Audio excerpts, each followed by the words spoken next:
Bonjour et bienvenue dans cette nouvelle vidéo du blog centre d'intérêt jeuxvideo.com. Je suis Joseph Nguyen, auteur de ce blog et coach sur Overwatch. Cette vidéo est la 4e vidéo d'une série de 7 vidéos qui décriront 7 obstacles qui vous empêchent aujourd'hui de progresser dans le classement. Dans cette vidéo, nous verrons ensemble le 4e obstacle qui empêche les joueurs de progresser dans les jeux vidéo compétitifs en équipe comme Overwatch, League of Legends et bien d'autres. Je vais vous parler ici d'un obstacle extrêmement sournois. Ce dernier vous fait croire que vous faites exactement ce qu'il faut pour progresser, alors que dans les faits, c'est exactement l'inverse qui se passe. Cet obstacle touche aujourd'hui la totalité des joueurs qui ne progressent plus. J'ai attendu avant d'en parler, car cet obstacle vous obligera à vous remettre directement en question. En clair, la faute vous revient entièrement et il n'y a absolument aucune excuse bidon possible pour s'en défaire. Je vais vous dire quelque chose et je suis très sérieux. Si vous êtes prêt à vous remettre en question, regardez la suite de la vidéo. Si vous n'avez pas envie d'entendre que vous êtes au classement où vous êtes et que vous êtes le seul responsable, coupez la vidéo tout de suite et allez faire autre chose. L'obstacle que je vais décrire dans cette vidéo est tout simplement la meilleure méthode qui existe pour ne pas progresser du tout, même après 500 heures de jeu supplémentaires. Cette méthode de jeu est utilisée par tous les joueurs de jeux vidéo qui ne progressent plus ou pas. Avant d'entrer dans le vif du sujet, laissez-moi vous poser 2 questions. Première question, est-ce que vous jouez pour gagner? Deuxième question, quelles sont les erreurs que vous faites? Cette question devrait être nettement plus difficile. Mettez la vidéo en pause, réfléchissez et relancez la vidéo quand vous avez au moins 3 éléments en tête. Je reviendrai plus tard sur les réponses que je reçois pour la première question. Analysons d'abord les réponses à la seconde question. Donc voilà les réponses que j'obtiens à plus de 90% de la part des joueurs. Première réponse, je n'ai pas une bonne aim. Deuxième réponse, mon tracking n'est pas assez bon. Troisième réponse, mon positionnement n'est pas assez bon. Le moins que l'on puisse dire, c'est que les réponses sont extrêmement vagues. Et vous me connaissez maintenant, je déteste ce qui est vague, car cela montre que vous ne comprenez pas votre situation. Et quand on ne comprend pas ce qui nous arrive, évidemment, on est vague. Dire « je ne progresse pas parce que je ne sais pas viser correctement », c'est passer à côté de 95% du jeu. Laissez-moi vous décrire votre situation sous un angle plus pertinent. Aujourd'hui, vous n'avez pas la mentalité, l'état d'esprit pour progresser. Je dirais même que votre mentalité vous encourage à devenir mauvais. Pour en avoir la preuve, il suffit de vous observer quand vous êtes en difficulté. Dans ces moments, vous cherchez un coupable et vous ne cherchez pas à vous remettre en question. Ce coupable, ce ne sera jamais vous. Et parce que cela ne sera jamais vous, vous ne progresserez jamais. Mais vous êtes sur le bon chemin. Vous avez décidé de regarder cette vidéo.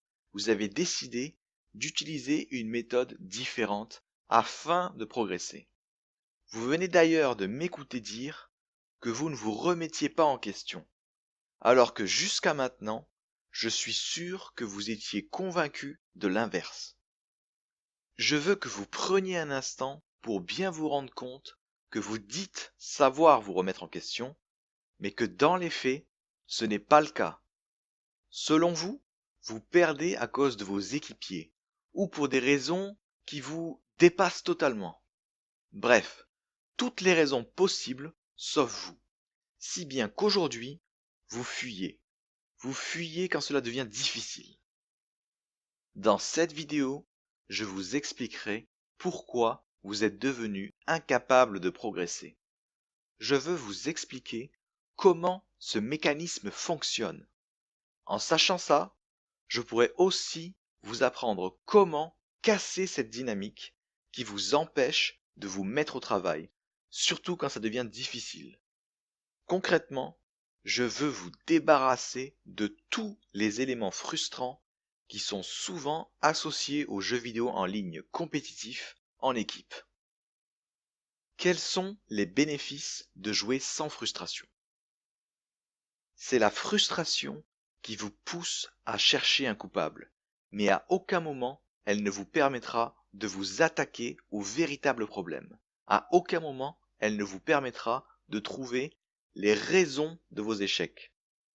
Vous connaissez bien ce phénomène. En effet, une fois que le coupable est désigné, il est infiniment simple de trouver les raisons de son échec. Il suffit tout simplement de prendre n'importe quel critère concernant son rôle dans l'équipe, ou même le joueur en tant que tel, et de dire qu'il n'est pas assez bon sur ces critères. Maintenant, imaginons la situation où vous n'éprouvez pas de frustration. Ici, vous n'aurez absolument aucun mal à vous attaquer directement au problème, à creuser pour trouver les raisons pour lesquelles votre équipe a perdu. Vous n'aurez même aucun mal à dire que vous avez fauté, que vous n'étiez pas à la hauteur. Seulement à ce moment-là, vous pourrez vous remettre en question, même dans les moments difficiles, c'est-à-dire le moment où c'est le plus intéressant de se remettre en question. Sans frustration, vous pourrez faire la seule chose qui compte vraiment pour progresser, vous concentrer sur vous et uniquement sur vous. Vous pourrez répondre de manière précise à des questions comme: quelles sont mes erreurs? Qu'aurais-je pu faire de mieux? Est-ce que j'ai utilisé mes capacités au bon moment? Et bien d'autres questions nettement plus utiles que: qui est le responsable de cet échec? Pour faire un résumé, je viens de vous donner ici le premier élément qui vous permettra de progresser. Je vous ai montré la cause racine de ce qui vous empêche de vous remettre en question, la frustration. Je vous ai aussi fait comprendre que tous les joueurs de jeux vidéo sont convaincus de savoir se remettre en question, mais dans les faits, rien ne le prouve. C'est même tout l'inverse. Je le répète car je veux que cela soit clair dans votre tête, si vous ne progressez plus, c'est que vous ne savez pas vous remettre en question. Peu importe ce que votre ego vous dit, plus vite vous l'accepterez et plus vite vous pourrez progresser. La question qui vient tout de suite après est: d'où vient la frustration? Comment ça marche? Beaucoup de joueurs pensent que la frustration naît de la défaite, et donc ce serait quelque chose de normal, quelque chose dont on ne peut pas se débarrasser. Pourtant, il nous est déjà arrivé à tous de perdre une partie et de ne pas ressentir de frustration. Alors, cette explication n'est pas assez solide. D'autres pensent que c'est parce que nous n'arrivons pas à atteindre nos objectifs, alors que l'on a tout donné. Encore une fois, il nous est déjà arrivé à tous d'échouer tout en donnant le meilleur de nous-mêmes. Dans ce cas-là, on n'est pas frustré, on est juste très déçu. Ça, c'est clair et net. Mais on accepte très rapidement que ça n'a pas suffi. Alors, d'où vient cette frustration? La frustration vient de notre volonté de tout contrôler. Plus précisément, notre volonté de contrôler l'incontrôlable.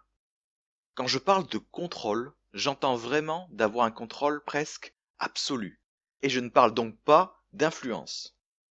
Nous pouvons effectivement influencer beaucoup de choses, mais ce qui tombe sous notre contrôle est beaucoup plus rare. Je vais vous parler ici des 3 sources de frustration les plus répandues chez les joueurs de jeux vidéo. Première grosse source de frustration qui touche plus particulièrement les DPS. Des fois je vise bien et des fois je vise hyper mal. Je comprends pas pourquoi je n'arrive pas parfois à toucher mes cibles. Contrôlez-vous le fait de toucher vos cibles? Non, absolument pas. Et pourtant, c'est ce que vous essayez de faire chaque jour. Cela me rappelle une session de coaching que j'ai eue avec un nouvel étudiant. Cette session peut se résumer par lui me disant « Je veux toucher mes cibles », ce à quoi j'ai répondu « Mais tu viens de me dire que tu ne pouvais pas contrôler ça.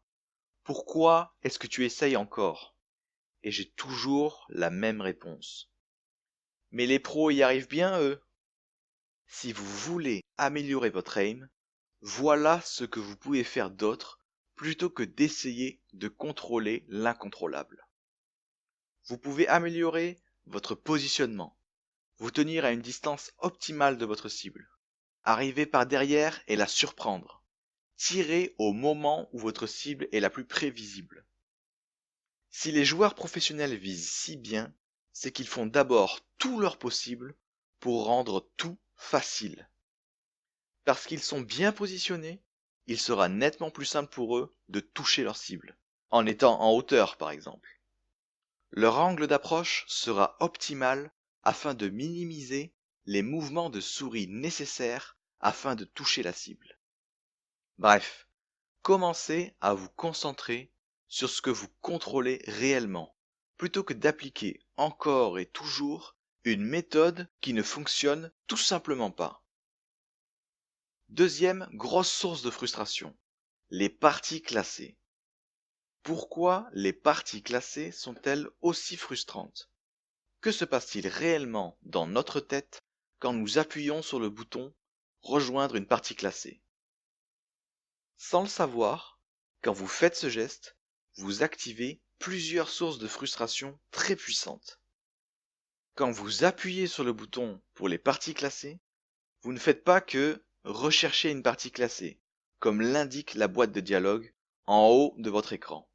Vous allez commencer à créer des attentes.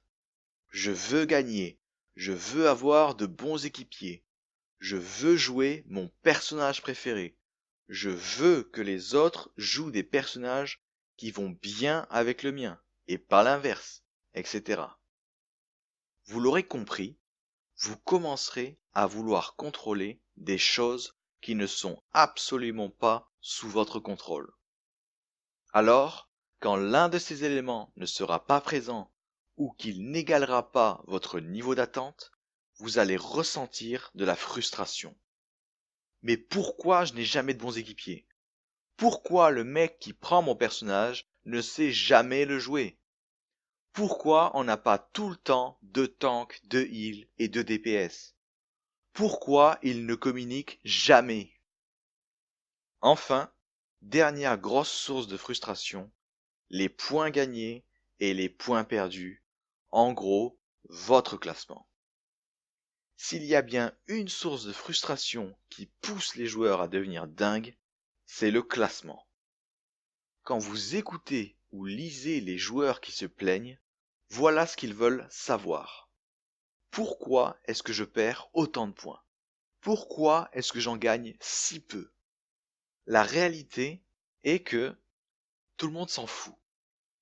Vous n'êtes pas aux commandes, ce n'est pas vous qui décidez de combien vous gagnez ou perdez, et vous n'avez absolument aucune autorité pour dicter le fonctionnement du système. De plus, si vous aviez la formule exacte, est-ce que cela changerait quoi que ce soit à votre situation? Est-ce que le fait de ne pas monter deviendrait plus facile pour vous à avaler si vous compreniez comment les points sont distribués? Évidemment, non. Mais dans l'état de frustration, vous serez convaincu que oui. Vous serez convaincu qu'il n'y a rien de plus important que cette information. Certains joueurs demandent que le classement soit plus transparent. Ils veulent de meilleurs équipiers. En bref, ils se mettent à déployer une énergie immense sur un système où ils n'ont absolument aucun contrôle. Au lieu de perdre votre temps à brasser du vent, investissez cette énergie dans votre progression. Cela sera nettement plus productif. Qu'avons-nous appris jusqu'ici? Dans la première partie, nous avons vu que la frustration est la raison pour laquelle vous ne progressez pas. En effet, cette dernière vous pousse à chercher les causes de vos échecs partout, même dans les éléments que vous ne contrôlez pas du tout, mais surtout pas chez vous. Parce que vous ne serez jamais le problème, vous ne pourrez donc pas progresser. Nous avons aussi vu que la source de frustration vient de notre volonté de tout contrôler, même ce qui est incontrôlable. Enfin, nous venons de voir 3 sources de frustration très puissantes que les joueurs déclenchent systématiquement sans même s'en rendre compte et qui les empêchent donc de se remettre en question, qui les empêchent de progresser. Toute cette frustration consomme énormément d'énergie. Vous n'avez donc plus la force, ni la volonté, de vous remettre en question. Pour progresser, il est indispensable d'arrêter de ruminer, d'arrêter de se plaindre et d'investir toute cette énergie dans votre progression, dans votre remise en question. Dans quelques instants, je vais vous donner une méthode très puissante afin de détruire les sources de frustration les plus importantes. Mais avant ça, je dois vous parler d'un mal qui vous ronge et qui vous empêche aujourd'hui de jouer à votre plein potentiel. Dans cette partie, j'aimerais vous parler du tilt. Je vous montrerai que vous êtes directement concerné par ce dernier. Le tilt désignait à la base des joueurs qui s'énervaient énormément sur les jeux vidéo. Les premiers tilts publics désignaient des joueurs qui insultaient leurs équipiers. Certains étaient même prêts à casser leur équipement à cause de ce tilt. Pour être honnête, le tilt n'est qu'un degré de frustration très élevé. Par frustration, des joueurs insultent, rabaissent leurs équipiers. Par frustration, les joueurs deviennent idiots et pensent qu'ils perdent à cause de leur matériel ou pour d'autres raisons stupides. Pourquoi je vous dis ça? Parce que beaucoup de joueurs pensent qu'ils ne tiltent pas, car ils n'en viennent jamais à ces extrêmes.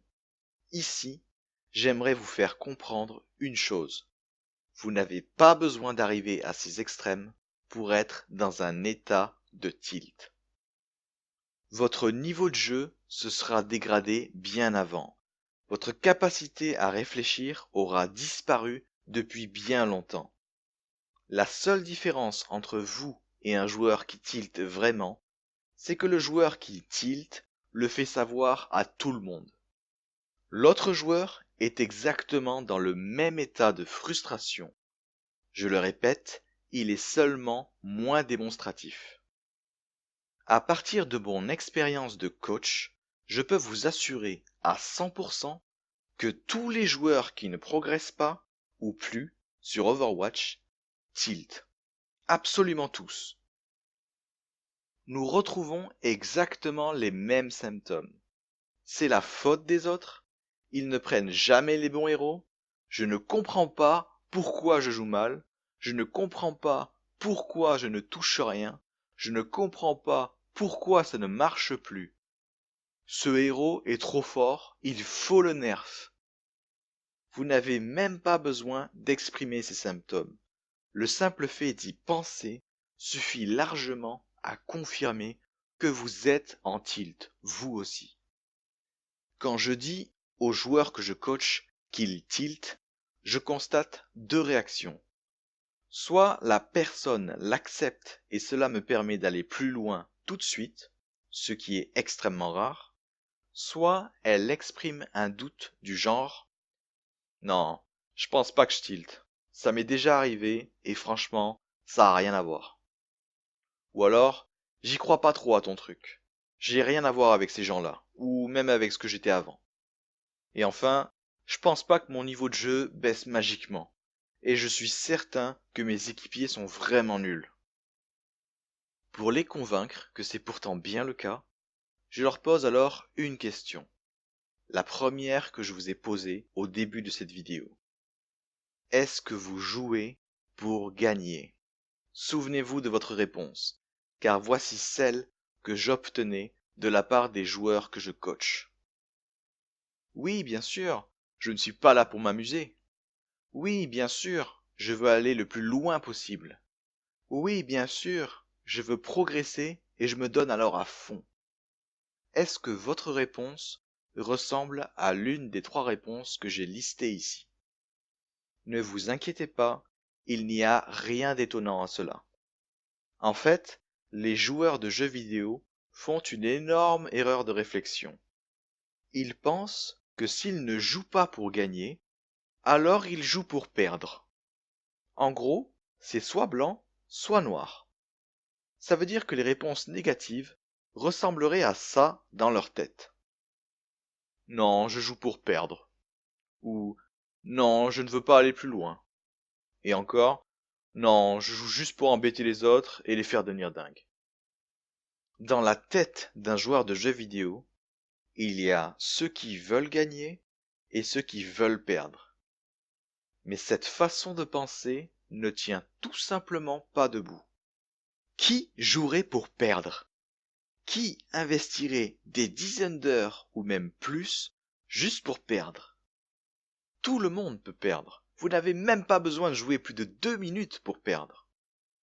Alors par défaut, ils vont me répondre qu'ils jouent effectivement pour gagner.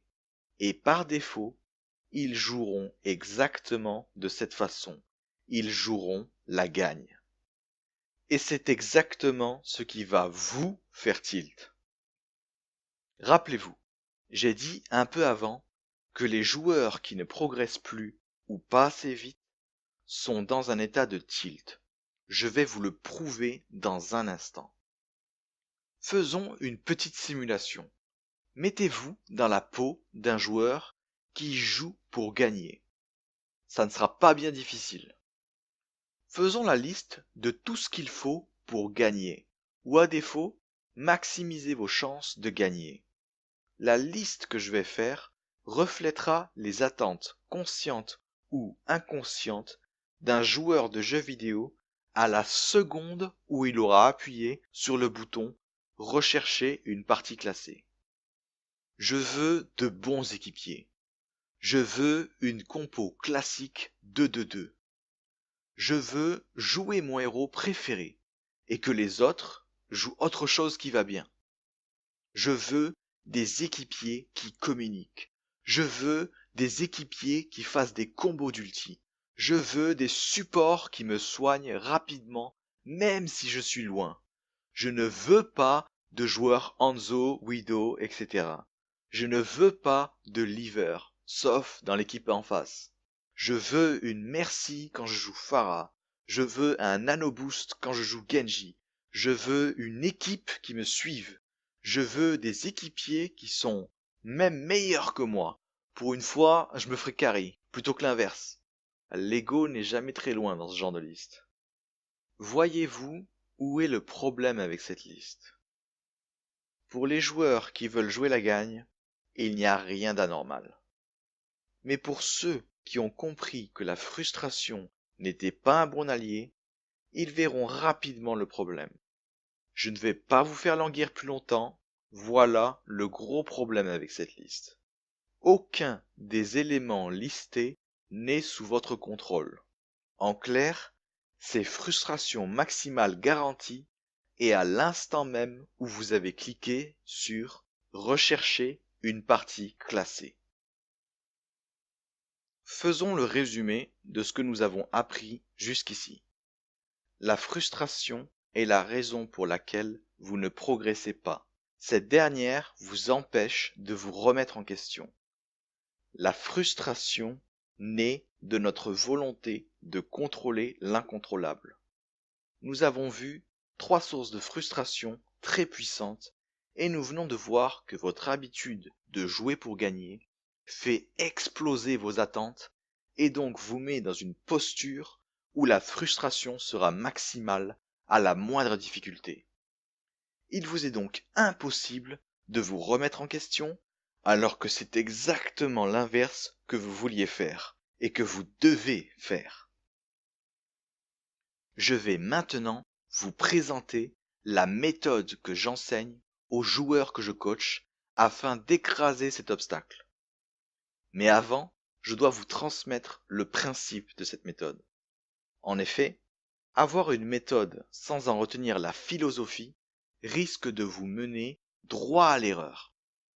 Nous verrons donc les symptômes du tilt. Vous le verrez assez rapidement, la méthode consiste justement à s'attaquer aux causes racines de ce tilt et donc à détruire les symptômes directement à la source. Voyons ensemble les symptômes du tilt. Pour ceux qui douteraient encore qu'ils en sont victimes, comparez simplement vos réactions avec les symptômes que je vais présenter dans un instant.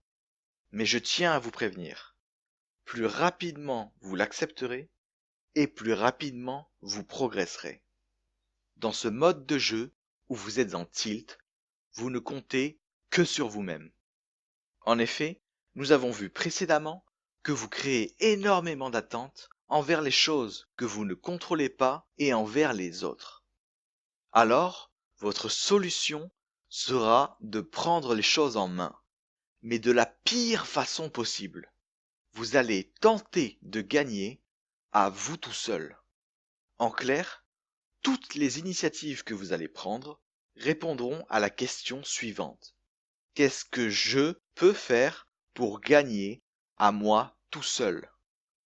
Non seulement vous vous mettrez à faire des choses extrêmement stupides, mais en plus, sur le moment, vous serez sûr et certain que c'était la bonne chose à faire. Et évidemment, plus longtemps vous jouerez de cette façon, et plus vous serez incapable de vous poser les bonnes questions pour progresser. En clair, toutes vos erreurs vont devenir des solutions qui tiennent la route. Voyons sans tarder cette liste de symptômes. Vous essaierez de tuer les joueurs adverses coûte que coûte. Est-ce qu'il vous est déjà arrivé de poursuivre un adversaire qui n'a plus beaucoup de points de vie jusqu'à en mourir? Ce comportement, c'est du tilt.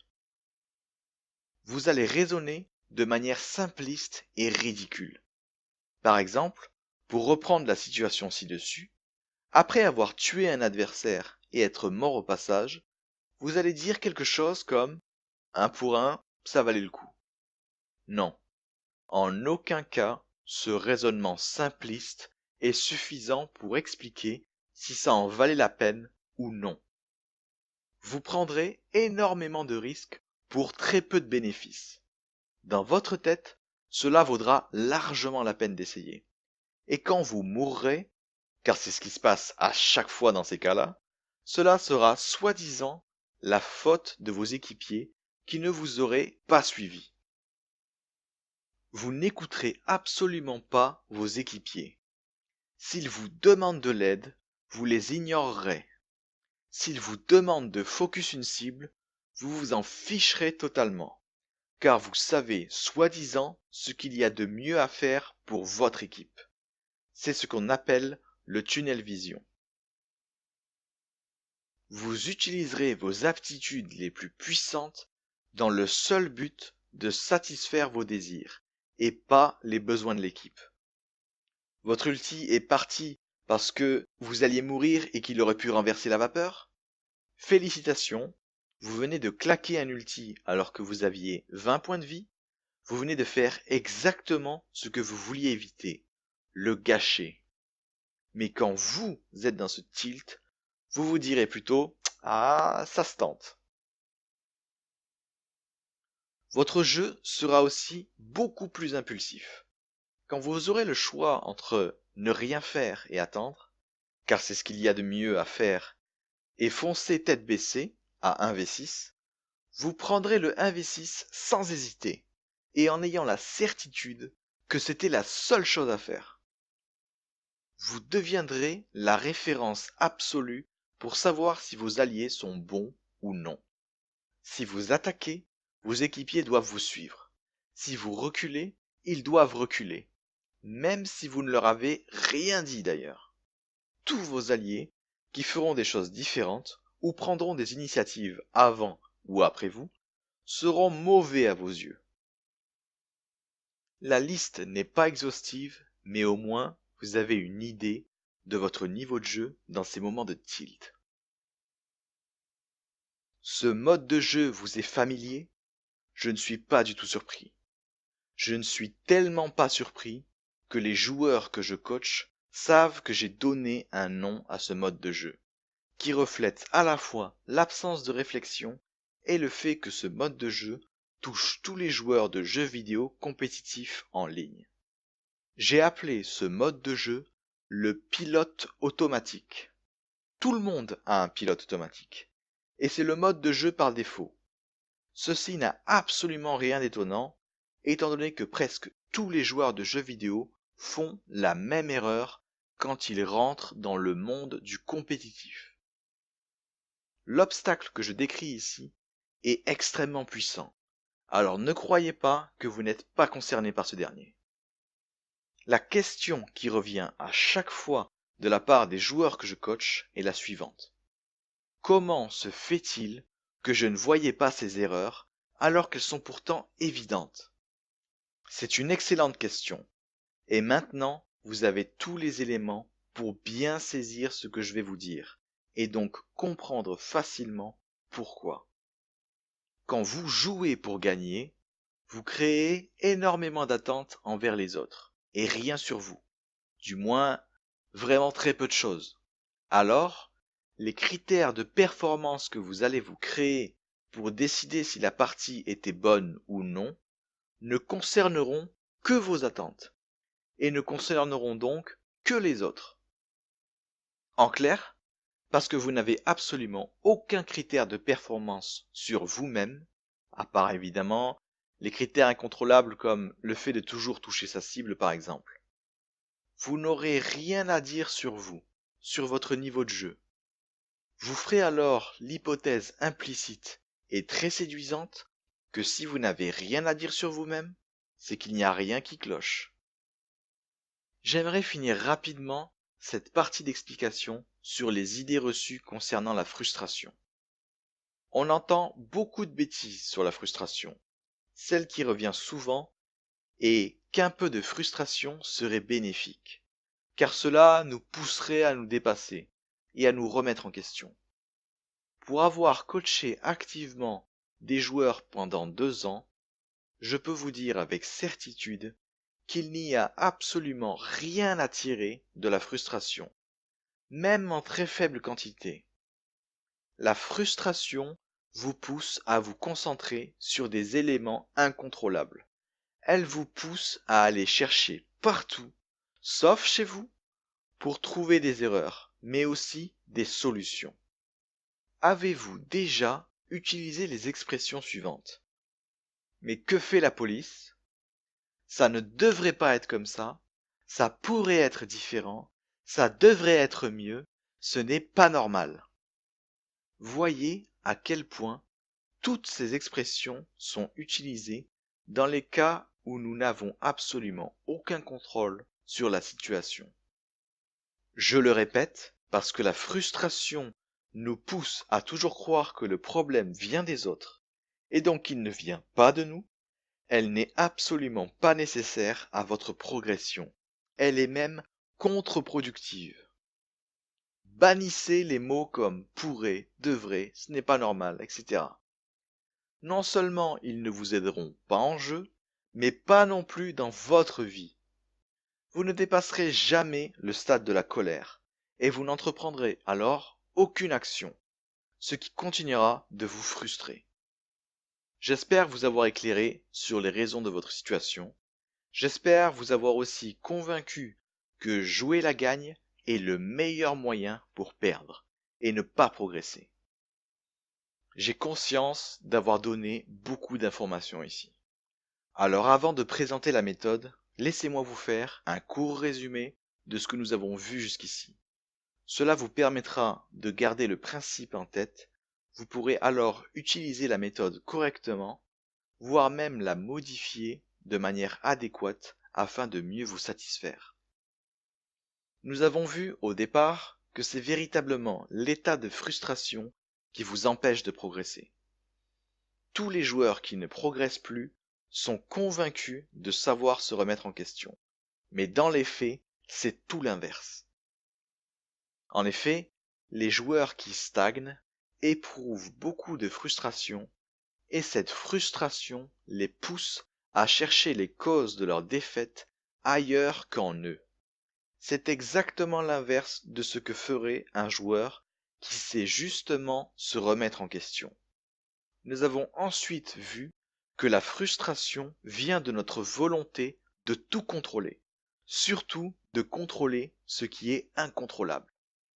Toute cette frustration consomme beaucoup de votre énergie et de votre volonté. Énergie et volonté dont vous avez besoin si vous voulez vous remettre en question.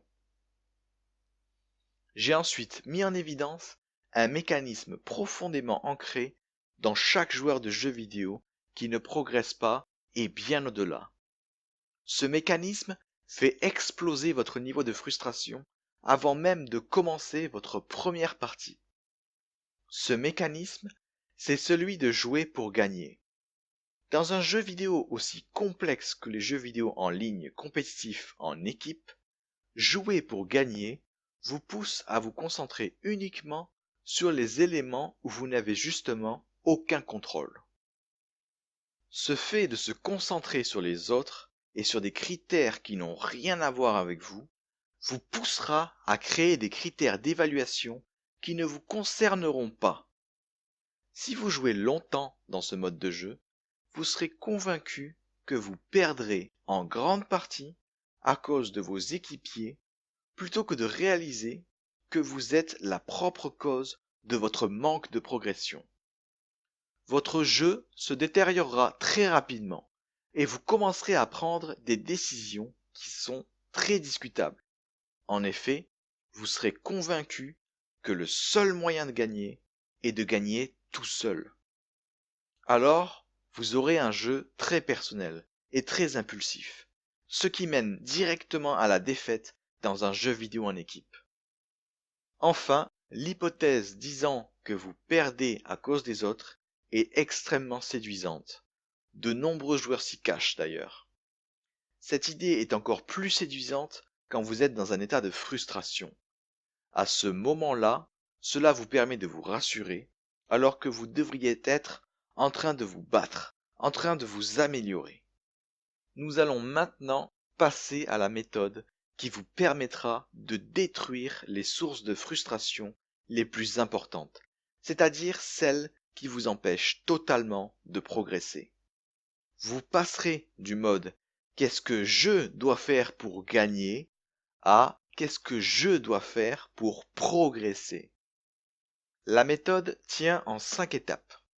D'abord, vous devez lister au maximum de vos capacités toutes les attentes que vous avez quand vous lancez une partie classée. Marquez tout ce dont vous avez besoin pour gagner. Car j'en ai bien conscience, il ne suffira pas de vous dire d'arrêter de jouer pour gagner pour que d'un seul coup de baguette magique, vous arrêtiez.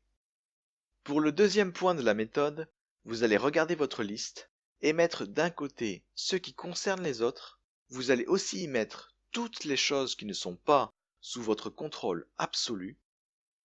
De l'autre côté, vous y mettrez toutes les choses qui sont sous votre contrôle absolu et que vous pouvez travailler vous-même de votre côté. Une fois que cela sera fait, nous allons d'abord nous occuper des éléments qui ne sont pas sous votre contrôle. Votre but ici sera de vous approprier tous ces éléments et de les rendre sous votre contrôle. Pour cela, vous allez tout rendre personnel. Par exemple, si vous avez marqué « Je veux de bons équipiers », ça va se transformer en « Je veux être un bon équipier ». Si vous avez marqué « Je veux que les supports me soignent rapidement », vous le transformerez en « Je vais me débrouiller pour que les supports puissent me soigner rapidement et facilement, sans changer leur façon de jouer ». En clair, il faut faire complètement disparaître l'autre dans vos attentes. À aucun moment, ce dernier ne doit vous aider à atteindre vos objectifs. Autre exemple, si vous marquez « Je ne veux plus de joueurs Hanzo, Widow, etc. », vous le transformerez en « Je vais créer de l'espace pour que notre Hanzo, Widow, puisse être à son plein potentiel ». Le but ici est d'arrêter de se servir des autres comme d'une excuse et de se mettre au travail afin de vous améliorer et de progresser dans le classement. La première chose qui me frappe quand je demande à un joueur d'Overwatch ce qu'il doit améliorer en ce moment, c'est qu'il est extrêmement vague. C'est-à-dire qu'il n'a aucune idée de ce qu'il doit faire pour être meilleur. Grâce aux 3 points précédents, vous voilà avec plus d'une 50aine de choses à améliorer, voire à travailler tout court. Mais vous n'allez pas faire ça n'importe comment. Si vous essayez de tout faire à la fois, vous n'y arriverez jamais. Alors voilà ce que vous allez faire. Vous allez travailler les points un par un, mais seulement les points où vous êtes sûr que vous pourrez les améliorer en moins de 2 jours et facilement. Je ne parle pas d'être parfait, mais au moins de vous améliorer sur ces points. Mettez la barre aussi haut ou aussi bas que vous le souhaitez. Tant que vous êtes sûr de l'atteindre en 2 jours, vous respecterez la méthode. Par exemple, je veux devenir un bon équipier va se traduire en un objectif simple et applicable tout de suite. Mettez la barre, je le répète, aussi bas que vous le souhaitez. Ça peut être par exemple, je veux protéger mes supports contre les flanqueurs. Ça ne suffit évidemment pas pour faire de vous un bon équipier, mais c'est un début. Dernier point, vous allez faire un roulement dans les améliorations. Vous n'essaierez jamais d'améliorer 2 fois de suite un même critère. Je vous conseille de les espacer d'au moins 3 améliorations. Par exemple, après avoir fait une amélioration sur le fait d'être un bon équipier, vous améliorerez votre choix de cible. Le but ici est d'éviter de tomber dans le piège qui consiste à dire que Overwatch, ce n'est que de l'aim. Overwatch, ce n'est que du teamplay. Overwatch, ce n'est que de la composition d'équipe. Ce n'est que de... etc. Bon, vous commencez à comprendre. En améliorant plusieurs choses à la fois, vous viendrez construire une image beaucoup plus nette du jeu. Vous améliorerez alors vos connaissances sur le jeu et cela vous apportera de nombreux bénéfices. À vous de jouer maintenant. Ce qui sera difficile ici, c'est d'accepter le fait que la méthode que vous avez utilisée depuis le début de votre carrière de joueur de jeux vidéo est en fait totalement contre-productive. Je sais que vous aimez énormément cette idée de jouer pour gagner.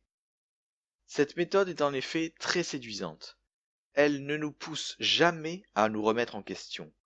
Les erreurs viennent toujours des autres.